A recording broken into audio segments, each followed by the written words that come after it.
Welcome back viewers. Programme जे हिन हिस्से में ज़िक्र कंदासीं सिंध जो। इमरान ख़ान जी गिरफ़्तारीअ खां पोइ पंजाब में KPK में इस्लामाबाद में रद्दअमल ज़ाहिर कयो वञे पियो। ख़ासि तौर ते कराची में बि तहरीक इंसाफ़ वटि अवामी तौर ते मैंडेट रहियो आहे। क़ौमी ऐं सूबाई असेंबलीअ जूं खोड़ सारियूं सीटूं तहरीक इंसाफ़ वटि रहियूं आहिनि ऐं माज़ी में इहो तासुर रहियो आहे त कराची शहर अंदरि तहरीक इंसाफ़ वटि वधीक पावर ऐं वोट बैंक आहे ऐं कराची शहर जे हवाले सां तहरीक इंसाफ़ जा मुख़्तलिफ़ दावा बि रहिया आहिनि। काल्ह खां वठी जेका सूरत हाल रही आहे तफ़सीली ॻाल्हि ॿोल कंदासीं। मूंसां गॾु टेलीफोन लाइन ते मौजूदु आहे आवाज़ न्यूज़ कराची जो क्राइम रिपोर्टर आमिर सुप्रो। आमिर, गुज़िरियल ॾियारे एहतजाज कयो वियो तहरीक इंसाफ़ जे तरफ़ां इमरान ख़ान साहिब जी गिरफ़्तारीअ खां पोइ। ख़ासि तौर ते शारा फैसल खे केतिरनि ई कलाकनि ताईं तहरीक इंसाफ़ जे कारकुननि ब्लॉक रखियो ऐं गाॾियूं साड़ियूं वयूं, मुख़्तलिफ़ झंधनि ते बाहियूं ॾिनियूं वयूं, पुलिस चेक पोस्ट्स खे साड़ियो वियो। काल्ह इहो एहतजाज राति देरि सां ख़तमु करायो पुलिस। हींअर छा सूरत हाल आहे कराची शहर जी मजमूई तौर ते आमिर? हाँ जी बिल्कुल गाइड साहब, कल जेको जीअं इमरान ख़ान खे गिरफ़्तार कयो त पाकिस्तान समेत कराची जा जेके PTI जा कारकुन हुया उहे नर्सरी ते जमा थिया ऐं जेको इंसाफ़ हाउस खां जेको आहे एहतजाज कयो ऐं उन्हनि जेको आहे सो पुलिस सां बि उन्हनि जूं चक्रियूं थियूं, पुलिस ते बि पथराव कयो ऐं वापसि पुलिस बि जेको आहे उन्हनि ते शेलिंग कई। पर पुलिस जो जेको रवैयो हुयो इंतिहाई हिकिड़ो जेको नॉर्मल हुयो। उन खां पोइ जेके कारकुन हुया मुसलसल एहतजाज कंदे जेके ॿ पीपल्स बस हुयूं जेके कराची में हलनि थियूं। मजमूई तौर ते गुज़िरियल ॾियारे जेको कराची में एहतजाज हुयो आमिर, इहो शारा फैसल वारो एहतजाज हुयो जेको सगारो एहतजाज हुयो तहरीक इंसाफ़ जे तरफ़ां, जंहिंजे करे शारा फैसल जा जेके ॿई रूट हुआ उहे केतिरा ई कलाक ब्लॉक रहिया, या इन सतह जो को ॿियो एहतजाज बि हुयो कराची शहर में? बिल्कुल गाइड साहब, इहो ई एहतजाज हुयो। बाक़ी जेको पूरो शहर हुयो पुरअमन हुयो, उहो ट्रैफिक लाइ खुलियल हो। पर नर्सरी खां ईंदड़ वेंदड़ जेको शारा फैसल हुयो मुकमल तौर ते बंदि कयो वियो, छो जो हिकु तरफ़ कारकुन हुया, ॿिए तरफ़ पुलिस हुई। त कारकुन जेको हुया पुलिस ते पथराव कनि पिया ऐं पुलिस पे कोशिश करे पई शेलिंग करे जेके कारकुन हुया। अॼु जी छा सूरत हाल आहे आमिर? अॼु काल्ह राति इहो एहतजाज कानून लागू कंदड़ इदारनि ख़तमु करायो हो ऑपरेशन वसीले। 270 खां वधीक तहरीक इंसाफ़ जा कारकुन ऐं अॻुवान गिरफ़्तार कया विया आहिनि। जेका कराची पुलिस जी रिपोर्ट आहे काल्ह खां वठी अॼु ताईं हींअर बि तहरीक इंसाफ़ जा जेके मुख़्तलिफ़ अॻुवान आहिनि, MPAs आहिनि, MNAs आहिनि, उनजे ख़िलाफ़ पुलिस ऐं कानून लागू कंदड़ इदारनि जूं छापामार कार्रवायूं जारी आहिनि। राति शारा फैसल बंदि हुई पर फजर महिल CM सिंध सैयद मुराद अली शाह शहर जे मुख़्तलिफ़ इलाइक़नि जो दौरो कयो। ख़ासि तौर ते शारा फैसल जिते ब्लॉकेज हुई, जिते जिते नुक़सानु थियो, उते वॾे वज़ीर पाण पहुची करे सूरत हाल जो जाइज़ो वरितो ऐं शहर में जेको ट्रैफ़िक जो फ़िलो आहे या शहर जी जेका आमद रफ़्त आहे, कार वहिंवार आहे, उनखे बहाल करण लाइ वॾो वज़ीर पाण रोडनि रस्तनि ते रहियो। अॼु छा पोज़ीशन आहे हींअर जॾहिं लाहौर में एहतजाज थिए पियो, KPK में एहतजाज थिए पियो, इस्लामाबाद में तहरीक इंसाफ़ जा कारकुन रोडनि रस्तनि ते मौजूदु आहिनि, त छा पाण चई सघूं था त कराची में बि इन सतह जो एहतजाज जारी आहे? बिल्कुल गाइड साहब, राति जेको आहे खुरम शेर ज़मान हिकिड़ो वीडियो बयान ॾिनो त सुभाणे अॼु जेको आहे 2 वॻे शारा फैसल ते जेको आहे एहतजाज कंदासीं। पर पुलिस पारां पहिरियां ई उते हिकमत अमली जेकी आहे उहा तय कई वई। जेको इंसाफ़ हाउस हुयो उतां बि कुझु कारकुननि खे गिरफ़्तार कयो आहे ऐं ॿिए तरफ़ IG सिंध गुलाम नबी मेमण बि जेको आहे हेलीकॉप्टर ज़रिए जेको शारा फैसल आहे उन सां गॾोगॾु जेको मिलेनियम मॉल आहे उते बि जेके PTI जा कारकुन हुया उन्हनि चयो उते जेको आहे असीं एहतजाज कंदासीं। पर हिन महिल कराची जो जेको माहौल आहे पुरअमन माहौल आहे ऐं पुलिस जेकी आहे वॾे तादाद में रोडनि ते जेको आहे नौजवाननि खे चेक करे रही आहे। जेकॾहिं मथां मथे जेकॾहिं नौजवान कंहिं बाइक ते वञनि था त पुलिस सां गॾोगॾु रेंजर्स बि उन्हनि जी स्नैक चेकिंग करे थी।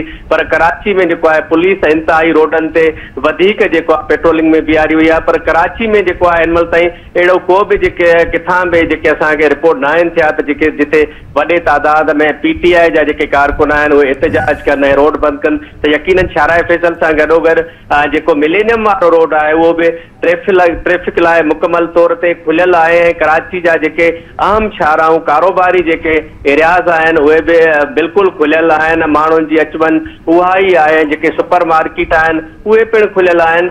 पुलिस पारां जेको आहे तमामु वॾी हिकमत अमली तयारु कई वई आहे। IG सिंध पाण जेको आहे उनजी मॉनिटरिंग करे रहियो आहे ऐं कैमराउनि ज़रिए उन्हनि जी जेकी हिदायतूं ॾेई रहियो आहे। यकीनन जेको कराची जो अमुन आहे उहो बहाल आहे। अहिड़ो को बि हिन महिल ताईं जेको एहतजाज आहे जा वाक़ियो आहे कराची में पेश न आयो। हिनमहिल ताईं। जी ख़ासि तौर ते जेके ही मरकज़ी पॉइंट आहिनि जिते रवायती तौर ते तहरीक इंसाफ़ जो एहतजाज थींदो रहियो आहे, आमिर 3 तलवार वारो जेको कराची शहर जो इलाइक़ो आहे या नर्सरी वारो जेको शाहिरा फैसल जो इलाइक़ो आहे जिते तहरीक इंसाफ़ जो इंसाफ़ हाउस कराची जी जेका मरकज़ी ऑफिस आहे उहो पिणु क़ाइमु आहे, या मिलेनियम मॉल जो जेको तव्हां ज़िक्र करियो पिया गुलिस्तान जोहर वारे इलाइक़े में, इन्हनि टिनी पॉइंट्स ऐं ॿियनि आम हंधनि ते पुलिस सां गॾोगॾु रेंजर्स जी बि डिप्लॉयमेंट आहे। तव्हां इहो ॿुधायो पिया त कराची शहर अंदरि जेके सिक्योरिटी फोर्सिस आहिनि उहे रेड अलर्ट ते आहिनि ऐं एहतजाज वारी कैफ़ियत अॼोके ॾींहं में कराची में कोन्हे। पाण इहा राय क़ाइमु करे सघूं था त कराची जी इंतिज़ामिया या सिंध हुकूमत कलम 144 लागू करे ऐं ॿिया जेके रिसोर्सिस आहिनि इंतिज़ामी उहे इस्तेमालु करे तहरीक इंसाफ़ जी जेका एहतजाज वारी फ़िज़ा हुई उनखे डिफ्यूज़ करे छॾियो आहे। हाँ बिल्कुल गाई साहब, बिल्कुल अवां ॾिठो त सुबुह वज़ीर आला सिंध पाण जेको आहे उहे जेके रोड जेको नुक़सान थियो उनजो मुआइनो कयो, उन खां पोइ जेको आहे उन्हनि सख़्तु इक़दामात ॾिना आहिनि त को बि कंहिं बि जंहिं प्रॉपर्टी खे नुक़सान ॾींदो उन्हनि ख़िलाफ़ सख़्तु जेको आहे एक्शन खयो वेंदो।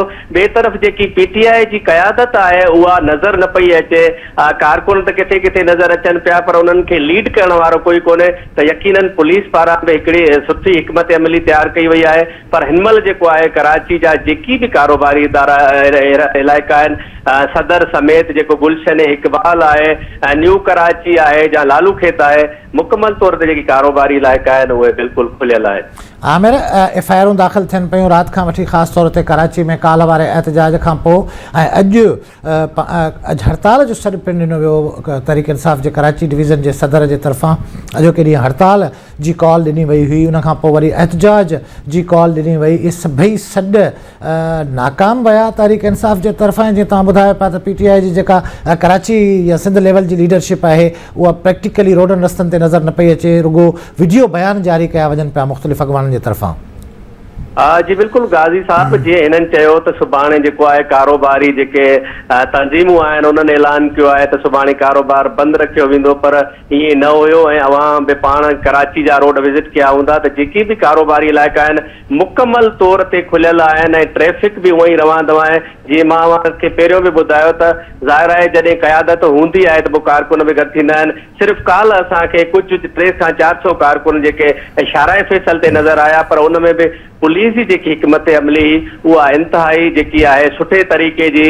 यकीनन जेकॾहिं पुलिस बि फायरिंग शेलिंग करे हा त जानी नुक़सान थिया, पर जेके PTI जा कारकुन हुआ उन्हनि बसिन समेत जेकी रेंजर्स जी चौकी उनखे बि बाहि ॾेई छॾी। वॾी महिरबानी जी आमिर, तव्हां अपडेट कयो वियो। इमरान ख़ान जी गिरफ़्तारीअ खां पोइ सॼे मुल्क जे मुख़्तलिफ़ शहरनि में रद्द अमल ज़ाहिर थिए पियो। गुज़िरियल ॾियारे कराची में बि कारकुननि जी तरफ़ां रद्द अमल ज़ाहिर कयो वियो। बहरहाल जेका तवक़ो हुई तहरीक इंसाफ़ वटि जेको मैंडेट रहियो आहे कराची मां, उन मूजिबि एहतजाज मुंहिंजी राय में नज़र न आयो ऐं अॼु तोड़े जो तहरीक इंसाफ़ जे तरफ़ां आम हड़ताल जो सॾु ॾिनो वियो हो, कराचीअ में एहतजाजनि जो सॾु ॾिनो वियो हो, पर अमली तौर ते इहो सभु कुझु नज़र न पियो अचे। लॻे ईअं पियो त तहरीक इंसाफ़ जा जेके कराची या सिंध लेवल जा अॻवान आहिनि उहे इंतिज़ामी कार्रवाइनि जे करे हीसियल आहिनि ऐं उहे बज़ाहिर पाण अची करे एहतजाज खे लीड करण लाइ तयारु न आहिनि। अलबत्ता वीडियो बयाननि जो सिलसिलो जारी आहे। मुख़्तलिफ़ अॻवाननि जे तरफ़ां भेरे भेरे सां वीडियो बयान करे कारकुननि खे दरख़्वास्तूं कयूं वञनि पियूं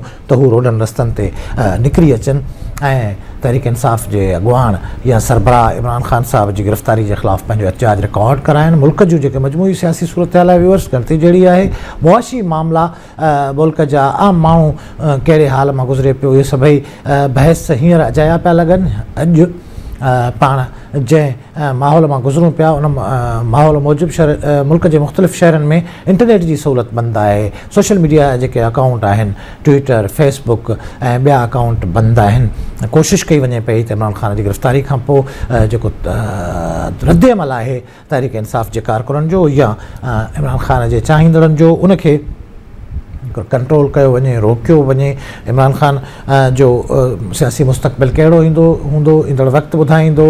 अदालती कार्रवायूं, क़ानूनी मामला कीअं डील थींदा, यकीनन अदालती मामला अदालतुनि में तय थींदा। सियासी हवाले सां समूरे मुल्क अंदरि हिकिड़ी मख़सूस फ़िज़ा क़ाइमु आहे। आम माण्हू, आम पाकिस्तानी ॻणतीअ में वकोड़ियल आहे या सहमियल आहे त शयूं काॾे वेंदियूं। सूरत हाल असां समूरी तव्हांजे साम्हूं रखीसीं। इस्लामाबाद, लाहौर ऐं कराची जी।